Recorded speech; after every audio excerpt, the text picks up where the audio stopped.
자, 세 번째는 기술 일치 원리입니다. 이제 문명과 관련되죠. 인간이 이제 자연을 보고 그 다음에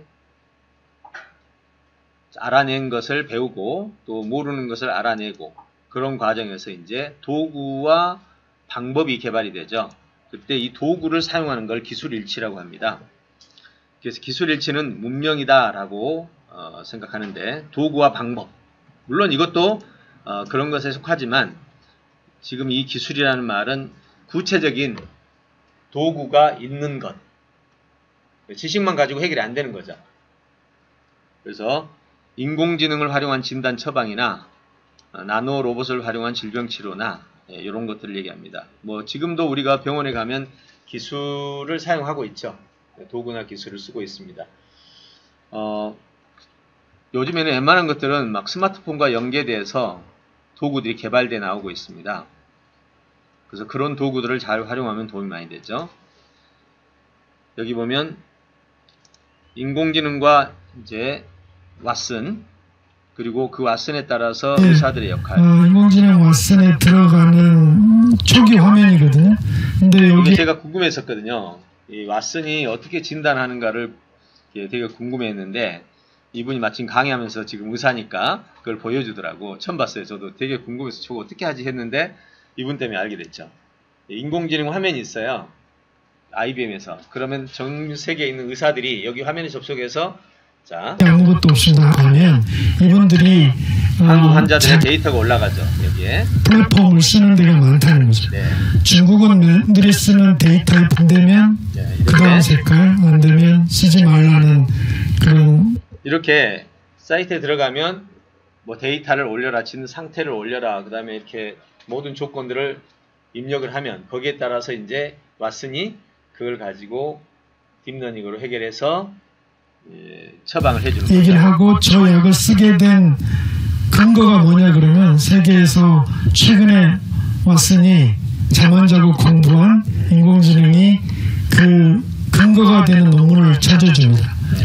그리고 이제 저희가 이 왓슨이 들어옴으로 인해서 진료 환경이 꿈의 진료 환경이. 자, 결국 왓슨은 그 1000만 건 이상이 되는 그 의료 논문들 데이터를 기반으로 해서 검색해주고 그 다음에 거기에 맞도록 처방을 해주고 문제를 짚어주는, 진단하고 처방해주는 그 데이터를 보여주는 거죠. 그럼 이제 의사들이 모여서 이렇게 하는 거예요.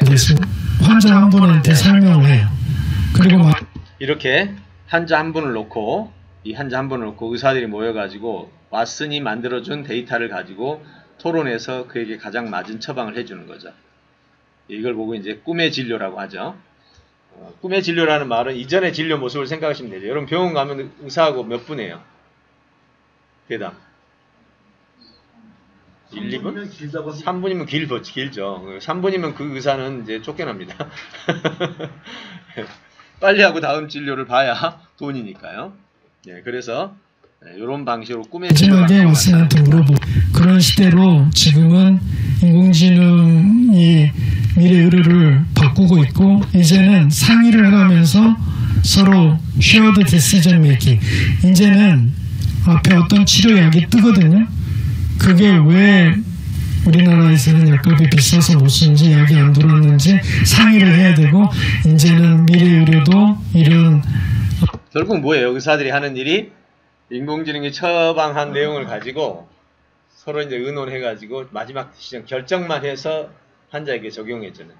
근데 앞으로 이 부분도 이제 크게 중요하지 않죠. 그죠?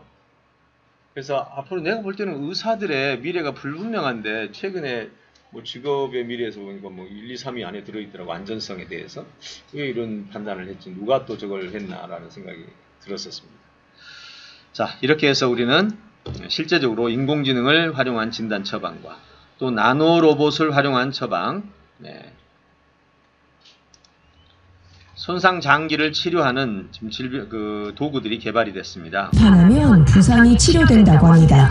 미국 오하이오 주립대학 연구팀은 신체가 부상을 회복하는 데 도움을 주는 세포라면 그 어떠한 형태의 세포라도 재생시켜 주도록 하는 신기술을 개발했습니다. 조직 나노 트랜스펙션은 환자의 피부에 유전자 물질을 한 방울 첨가한 손톱만한 나노칩을 놓고 전류를 찌직 흘려보내는 것인데요. 첨가된 DNA는 전류에 의해 형성된 채널을 통해 이동되고 피부 세포를 재프로그래머시켜 이후 신체의 다른 부위에 사용될 수 있는 구체적인 형태의 세포로 바꿔줍니다. 다리에 부상을 입은 쥐를 대상으로 실험을 해본 연구원들은 피부 세포에서 전환된 혈관 세포가 2주 내로 새로운 혈관을 형성시켜 다리 부상을 회복시켜준다는 사실을 발견했습니다. 비침습적인 이 기술은 또한 뇌에 손상을 입은 쥐의 다리에서 신경세포를 재생시킬 수 있었다고 하는데요. 일단 이 세포들이 만들어지면 이 세포들은 뇌에 주입되어 뇌졸중을 회복시켜주는 데 도움을 준다고 합니다. 이러한 나노칩은 또한 돼지를 대상으로도 효과적이었다고 하는데요. 향후 1년 내로 인간을 대상으로 한 실험이 승인될 것으로 기대됩니다. 자, 어떻습니까?